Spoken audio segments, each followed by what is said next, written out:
Hello दोस्तों, हमारे YouTube channel में आपका स्वागत है। आज हम रीजनिंग का एक बहुत ही महत्वपूर्ण सवाल को हल करने जा रहे हैं जो कैलेंडर से संबंधित है। इसमें कई परीक्षाओं में एक सवाल जरूर रहता है, फिक्स तिथि को कैसे ज्ञात करते हैं कैलेंडर में, यह हम आज सीखेंगे। तो इसमें पहले ये देखिए कि 100 वर्ष में कितने विषम दिन होते हैं। विषम दिन के लिए इसमें जानना होगा कि लीप वर्ष कितने होते हैं और साधारण वर्ष कितने होते हैं। तो 100 में लीप वर्ष निकालने के लिए 4 से भाग देंगे तो 4 से लगेगा 24 मरते में 96। तो इसमें 24 को कितना हो जाएगा, लीप वर्ष हो जाएगा। बाकी जो 76 बचेगा वो साधारण वर्ष होगा। अब पहले ये बात जानने की जरूरत है कि लीप वर्ष में होते हैं 366 दिन और साधारण वर्ष में होते हैं 365 दिन। अब उसमें 7 से भाग लगाने पे 52 सप्ताह प्लस 1 दिन। इन साधारण वर्ष में विषम दिनों की संख्या 1 और लीप वर्ष में विषम दिनों की संख्या होती है 2। लीप वर्ष चूँकि 100 वर्ष में 24 था लीप वर्ष, अब लीप वर्ष विषम दिनों की संख्या 2, इसलिए 24 × 2 48 विषम दिन हो गया लीप वर्ष में। और साधारण वर्ष 76, इसमें विषम दिनों की संख्या 76 × 1 76। साधारण वर्ष में कितने हो गए विषम दिन, 76। ये दोनों को 124 में 7 से फिर से डिवाइड करना पड़ेगा, तब जाकर विषम दिन निकालेंगे। यानी कि इसमें आ जाएगा डिवाइड देने के बाद 5 शेष बचेगा, इसलिए 5 विषम दिनों की संख्या। चूँकि 100 वर्ष में विषम दिनों की संख्या निकल गया 5, इसलिए 200 वर्ष में विषम दिनों की संख्या कितना हो जाएगा, 5 × 2 यानी कि 10। चूँकि 10 7 से ज़्यादा, इसलिए फिर से 7 से भाग लगेगा। विषम दिनों की संख्या अब यहाँ पे आ गया 3।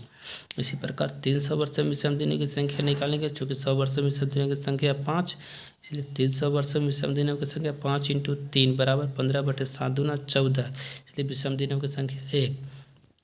ध्यान दीजिए कि 100 वर्ष में विषम दिनों की संख्या 5, 200 वर्ष में विषम दिनों की संख्या 3, 300 वर्ष में विषम दिनों की संख्या 1।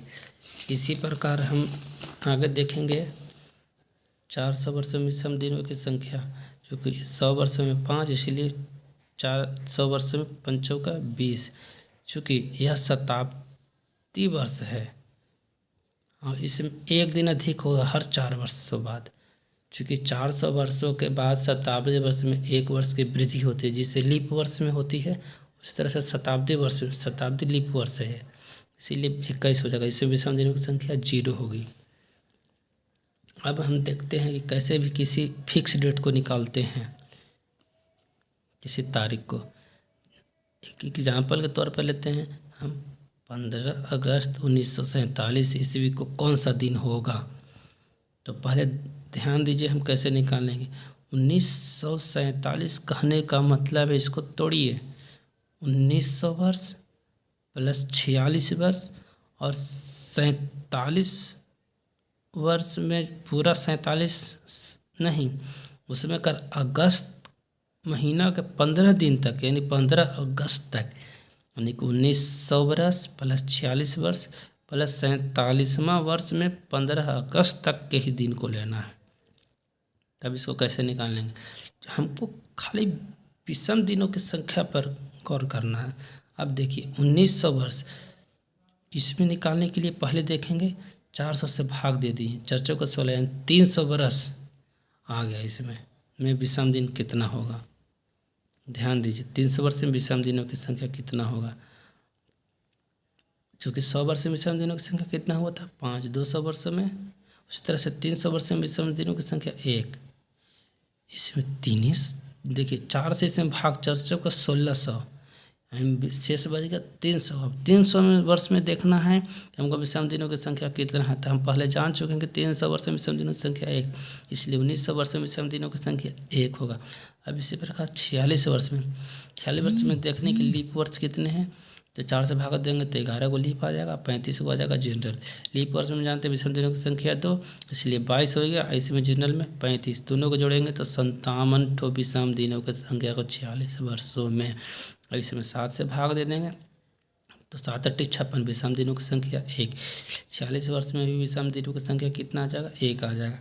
इसी प्रकार हम देखें कि 15 अगस्त तक में विषम दिनों की संख्या कितना आएगा।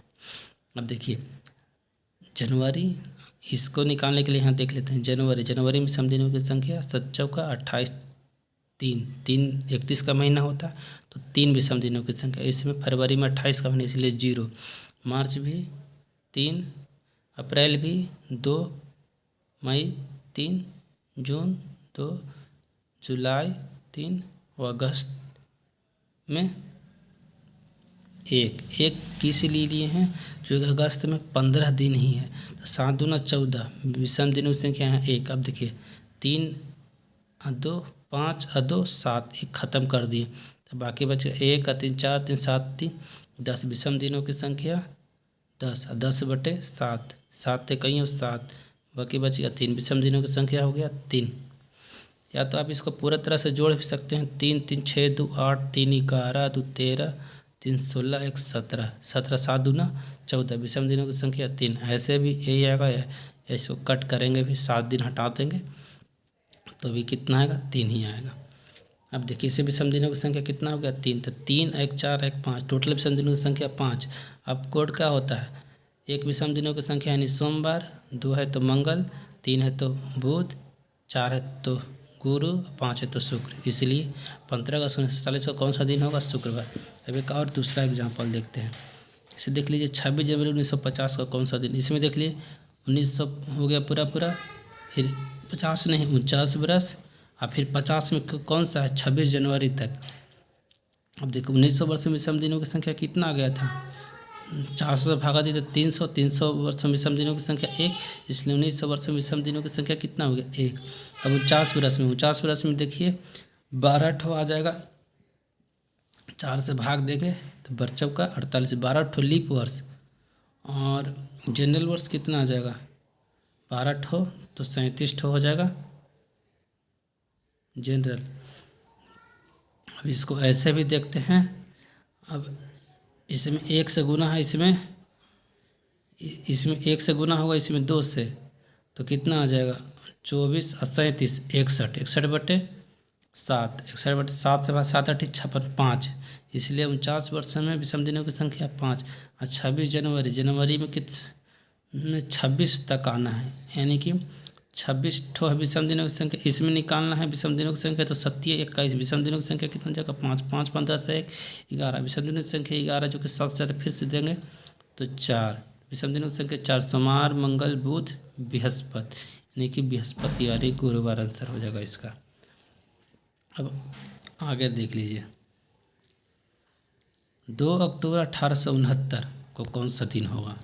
इसके लिए 1800 प्लस 68 बरस प्लस 69 में 20 अक्टूबर तक ही, 1868 तक तो आ रहा है, लेकिन 69वें बरस में 20 अक्टूबर तक ही, इसलिए 20 अक्टूबर तक के विषम दिनों की संख्या। अब 1800 में निकालने के लिए 400 से भागा देंगे तो 200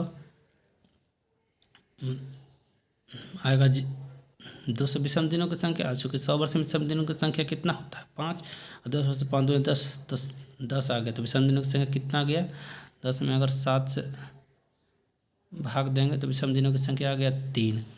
अब देखिए 1800 वर्ष में विषम दिनों की संख्या 3 हो गया। अब 68 वर्षों में 4 से तो 17, तो 17 ठो हो गया लीप वर्ष, तो जनरल वर्ष कितना हो गया 8 में से 7 गया 1, 6 में से गया 5, इतना हो गया जनरल साधारण वर्ष। तेरी 17 दूना 34 और 51 85। अब ऐसे ना करके हम डायरेक्ट जोड़ देते हैं 8 7 15 5 तो रह गया 1 6 7 1 8, 85 में 7 से भाग दे देंगे तो कितना आएगा 1, यानी 68 वर्ष में विषम दिनों की संख्या 1 है। अब इसी तरह से देखेंगे 20 अक्टूबर तक विषम दिनों की संख्या कितना होगा।